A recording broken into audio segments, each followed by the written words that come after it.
What's the meaning behind Under the Sombrero? I think you told me one time that all Mexicans use sombreros. I told you what. No, yo jamás dije eso y me estoy enojando porque los mexicanos no usamos siempre sombrero. Es broma, ¿ok? Pero si quieres hablar todo el tiempo en español, está bien, no pasa nada. Okay, I'm calm down now. Oh my God. Very good, very good. Let's kind of get into this and like what's the real meaning behind under the sombrero? Yeah, I think we have a story here and we want to share this story with our listeners. Definitely a story that's only developing and a story that's only beginning in the process. Yes, we are in the beginning of this new project. hmm Let's get right into it. Bringing you under the sombrero from the eyes of an American and a Mexican, sharing a fresh perspective of Mexico. Yes, here we are. Hello, Andrew. How are you Hey, doing today? Azemi, I'm doing well. How you doing? I'm good. I'm good. Pretty good. Very good. I hope all our listeners are doing well as well. So let's get into this. Like, man, what we got a lot going on in our logo, no? Yes, we're gonna talk about our logo, and also I think it's a better idea to start with why the name of Under the Sombrero, because that's the first thing here. Oh man, that's not an easy answer to say. We went through a bit of time trying to figure out a name. Like we just started writing names on a Word document and kind of like went through like different names to see like maybe this one, maybe this one. Can you remember some names that we had? Yes, I remember some names that we had at that time, like Sombrero stories. sombrero stories, two sombreros, or beneath the sombrero. Mhm.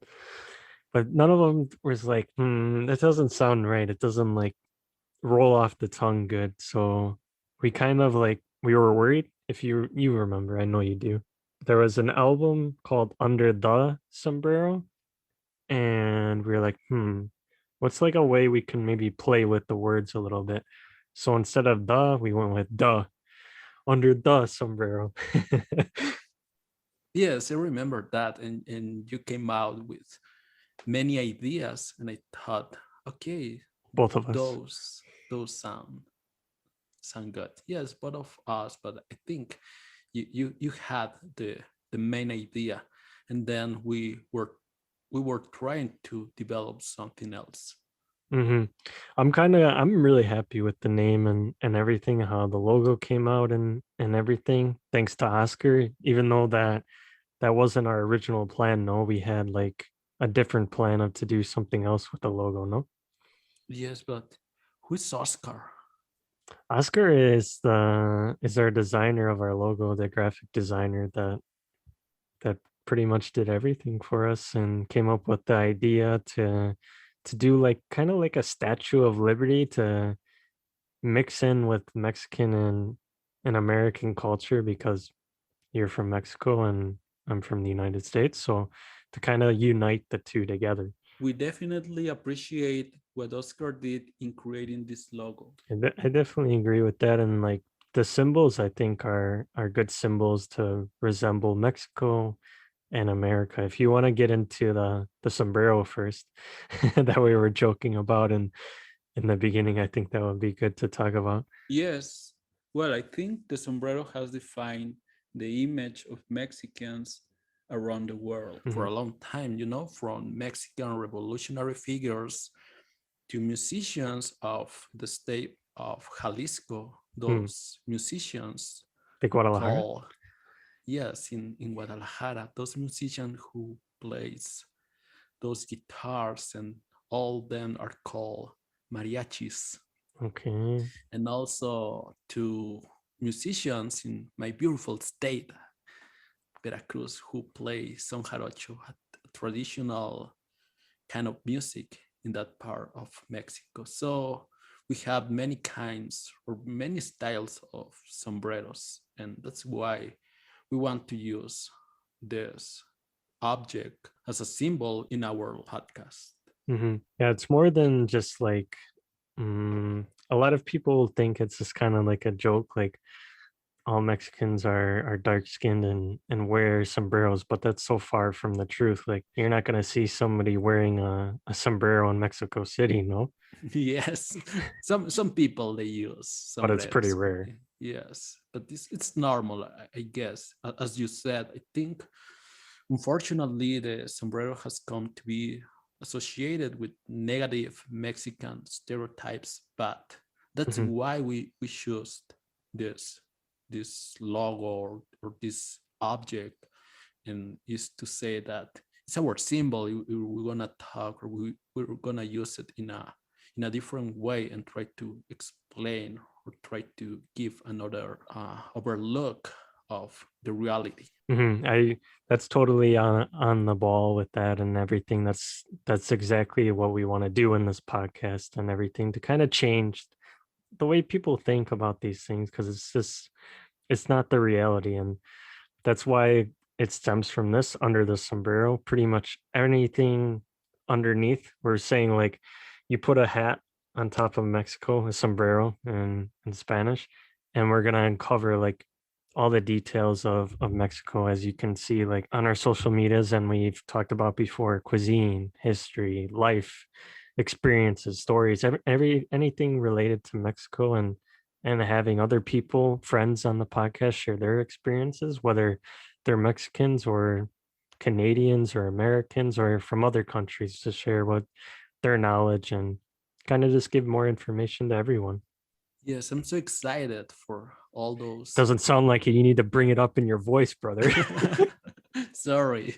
Yes, but I'm really excited. I'm really excited. I can imagine that some months ago we were just having conversations to Oh man. improve our language skills, and now we're having this podcast trying to share all you said with our friends, listeners, and all the people who want to listen this project. Exactly. I'm glad I was able to convince you to do this. And it's crazy to think like, oh man, this is our third episode. Like we've already done two, and we're coming this far. And I feel like we've barely even started. We have so many things we want to talk about. It's Everything's just, I don't know. I just get really happy and excited when we come on, and each time we record a new podcast. It's I don't know, I'm just filled with joy.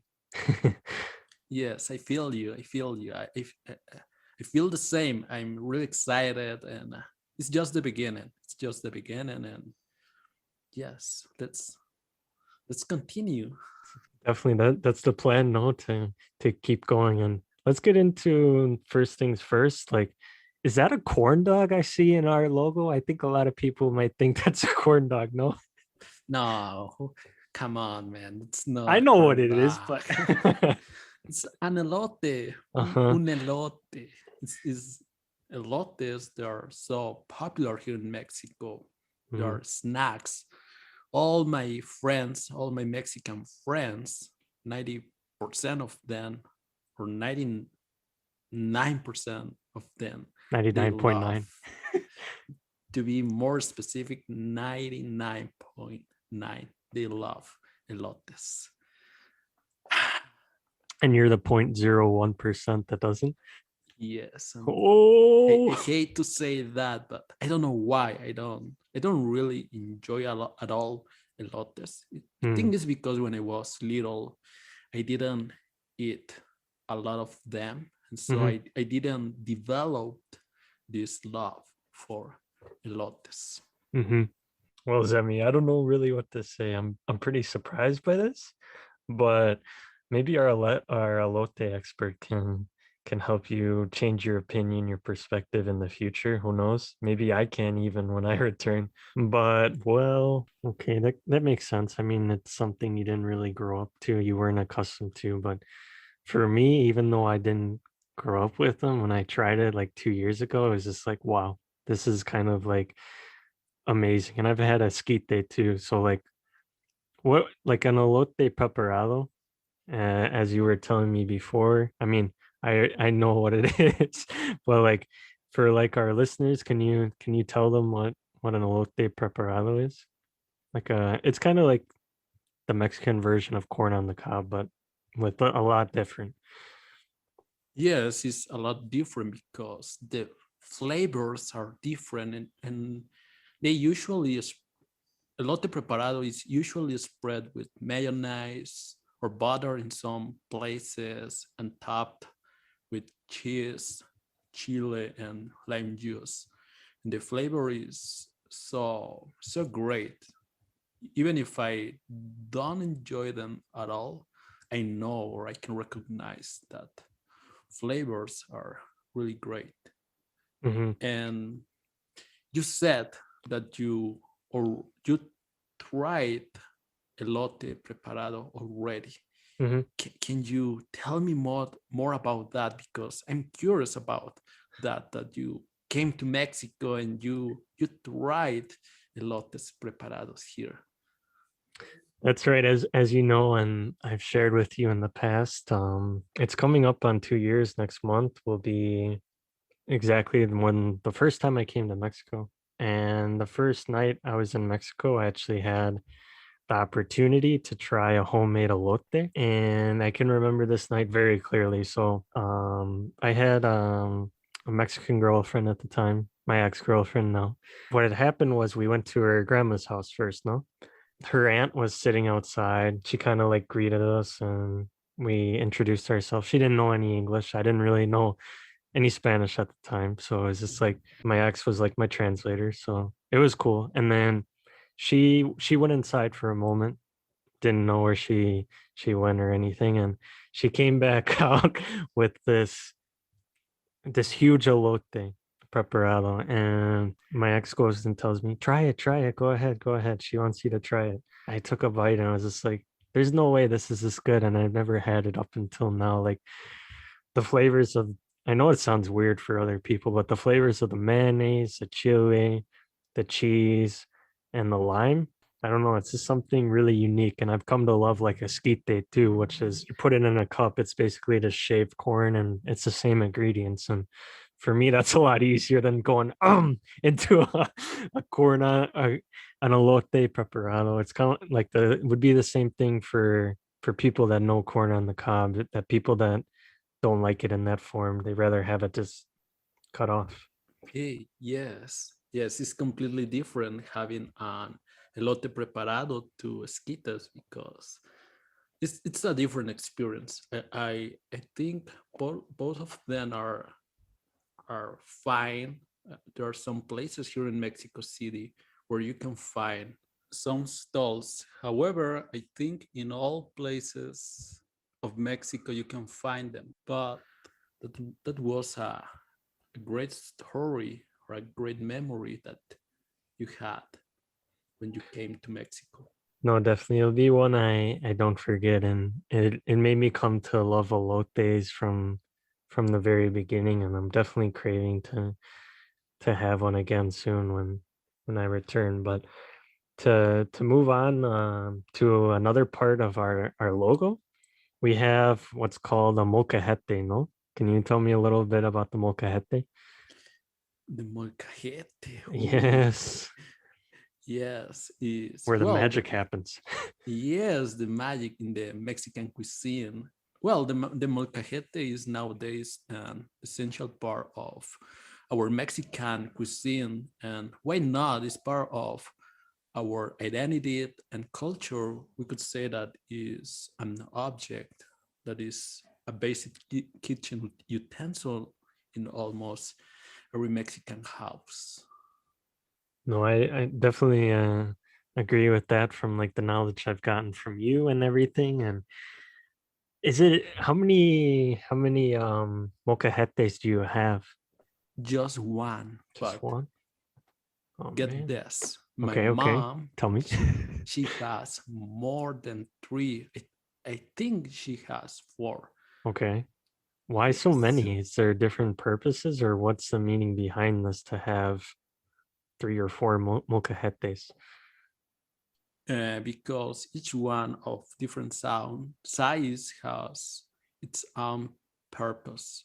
You Hmm. can just create some salsas Hmm. in the bigger one in And and you can guacamole too in the bigger one. guacamole. Yes, Uh-huh. guacamole. Do you Okay. like guacamole? Is that even a question? Are you really asking me this right now? We never know. Oh, So I make my own salsas and guacamoles too. I really enjoy Mexican food. So I don't have a molcajete still. Still need to get one, but I'm more modern and use a blender. Obviously not for the guacamole. You don't need a blender, but yeah, sometimes when I'm lazy, I just use my blender instead of my little molcajete. But you can get one of them, Andrew. sounds good, Zemi. I'll definitely get a molcajete when I come back to Mexico. But I understand that. And with this, the molcajete, I don't think as people know, you can see this a lot in like restaurants it's like a bowl and like a grinder to be able to make the guacamole or different salsas. I'm sure other people have seen this in restaurants, but it's a black thing that's in our logo. And what's the material in these? Is it like a special type of material or Well, molcajetes are made from volcanic rock, and I what? think yes, it's really interesting. Sounds exotic Sounds exotic, and and it's dangerous. really great. No, not in that way. I think No, this gives Mexican dishes an unique and authentic flavor and taste. Maybe it's all because of the rock. I don't know, because you use your own hand. I don't know. this is kind of like a different experience. It's like more tied to like the indigenous people and everything. And I think it's good that you can see like the roots are still being tied to the roots of Mexico, basically, no?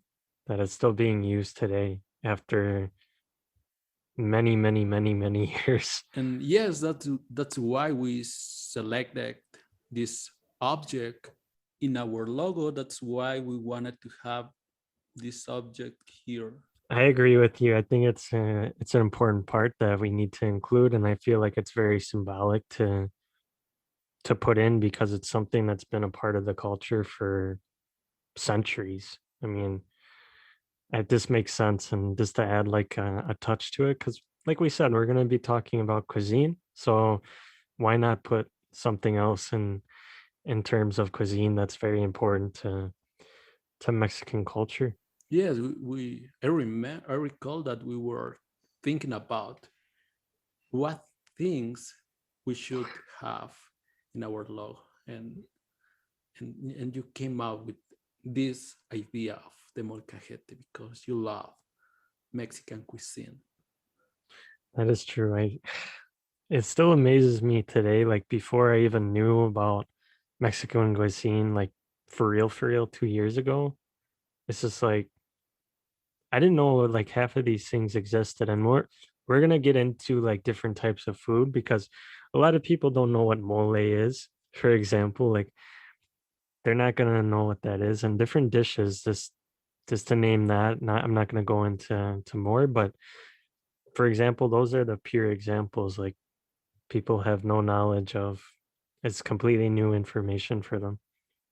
Or like La Barbacoa for another example, or Las Carnitas, things like this. It's just like simple knowledge of like tacos, enchiladas, burritos, and burritos is only known to the north of Mexico. So for the more and popular part, you could say. You're making me hungry. I'm sorry. I'm sorry. I mean, you have the opportunity to go out and walk for 2 minutes and have some tacos or whatever. Pretty much, no. Yes, just around the corner there is a taqueria, Must be and nice. yeah, and yesterday I had barbacoa. Oh, Sorry. Okay. I think we should just end on that note. I just gonna go into depression. I think it's okay. Andrew, don't Uh-huh. worry. When you come back to Mexico, you can have barbacoa, you can have tacos, and all the Mexican No street way. food that we have. Oof. That sounds like a pretty good invitation. I'll definitely take you up on it once things kind of still improve in the world and everything. But just to kind of wrap things up, I think I don't know, all in all, we're really happy with the result of this podcast and our logo of the things we want to portray to like all of our listeners and the new people coming along on this journey, for them to understand that Mexico is an amazing, beautiful country. And it's more than just what they see on the news. They need to actually see what other things that are out here. And I think there's so much more to discover, and that's kind of what Under the Sombrero is about, to uncover everything that's underneath the sombrero, Amazing all what you're saying. which is what's under the sombrero. Magic. All right, we're done. I don't know. I can't believe this. You know what's under the sombrero? Mexico? Yes. Oh my. No puede ser. I should be the one talking in Spanish now that I'm angry. Oh my gosh. But You're the Mexican here. apparently. You're more Mexican than a real Mexican. Are we sure we made this podcast together? What happened here? Oh man. But anyways, I think that's it for today's podcast. And is there anything more you'd like to add, Zemi? It's all what I wanted to say. We can keep talking about something new in the next episode. Okay, that sounds like a good plan. Well, that's it for today's episode of Under the Sombrero. We'll see everybody next week. I'm Andrew. I'm Semei from Mexico. Goodbye. Bye.